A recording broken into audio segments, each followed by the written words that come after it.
Afternoon, Bronx Arts Middle. It's Mr. Naruski on Thursday, March 26th. We are heading towards the end of the week. And I know it's been a stressful week for a lot of people with the amount of assignments and the workload, but a lot of us are really persevering and really powering through as we're adjusting to life away from school, but still in the midst of doing work. So we've had a really, really strong week. Let's finish on a strong note. So let's look at Friday's assignment on Google Classroom. You will see the assignment that is posted, and this video is going to help you kind of break down some things that you might be struggling with. So we're in the midst of the war. It's the War of 1812. You did a little bit of a reading today. You got a chance to watch a video on it. So I think you're an expert on how the war is fought and what's going on. Friday's work is all about skills, and there's 3 skills to complete, 3 tasks to complete by 4 o'clock on Friday. The first one is using a map about key regions that supported the War of 1812. So you're going to need to use this map and the key. The key kind of establishes different regions of the country.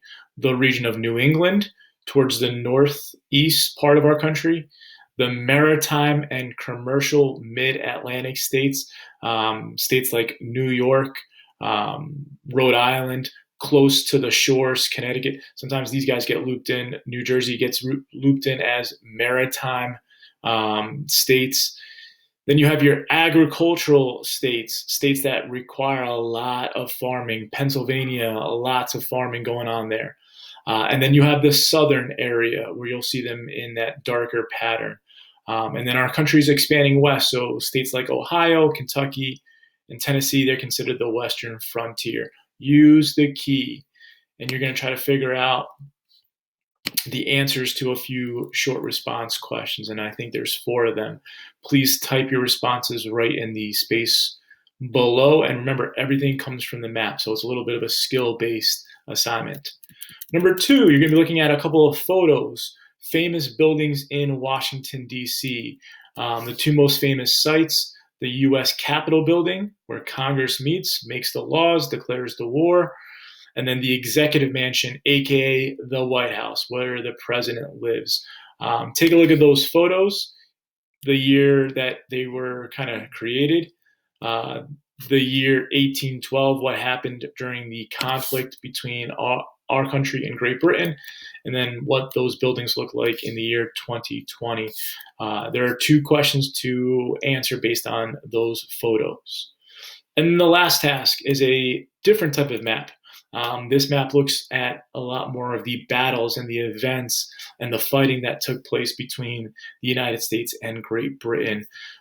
Take time with this map. If you need to zoom in a little bit, please zoom in. There are important things in the key, from the word fort to the British naval blockade. There are different symbols: red for the British, blue for the American forces on the map itself. And then there are like these little events. So event number 1 and then event number 2. They're kind of like the timeline that is being delivered on the map. So look through that. If you need to zoom in a little bit on the map, please do so. And then there are a few questions. There are 4 questions to identify and answer in the space provided. We are going to meet tomorrow at 9:30. Again, I'm really proud of what I'm seeing from a lot of students. I'll have a few shout outs tomorrow from students that are working really, really hard this last week. If you've been watching the video, the 40 students that seem to be watching the video, keep watching the video. Get a friend to watch the video. And again, if you want to check in tomorrow, 9:30 in the morning, our Google Meet. Let's end this week on a strong note. Let's see if we could figure out all this skill work for the War of 1812. Have a great afternoon. I'll see you guys tomorrow morning.